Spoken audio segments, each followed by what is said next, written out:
बिलावल जरदारी ने फेसबुक इस्तेमाल करने वाले नौजवानों को खुशखबरी सुना दी।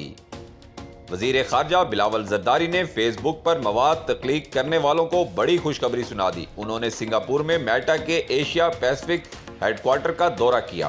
तफसीलात के मुताबिक वजीर खारजा बिलावल जरदारी ने सिंगापुर में मेटा के एशिया पैसिफिक हेडक्वार्टर से समाजी राब्ते की वेबसाइट ट्विटर पर एक वीडियो पोस्ट की। वीडियो में बिलावल ने कहा है कि मैं मेटा का दौरा करने पर बहुत खुश हूँ।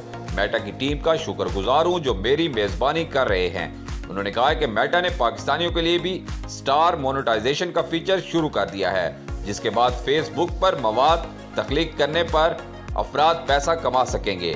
वजीर खारजा का कहना था कि मैं मेटा का शुक्रगुजार हूँ जो पाकिस्तान में सरमायाकारी कर रहा है और पाकिस्तानियों को मौका फराहम कर रहा है। मेटा नौजवानों की तालीम और खवातीन के ऑनलाइन कारोबार के फरोग में भी मदद दे रहा है। उन्होंने मजीद कहा है कि मेटा पहले भी कोविड-19 सैलाब के मौकों पर पाकिस्तान के साथ काम करता रहा है और उम्मीद है कि ये इश्तराक जारी रहेगा।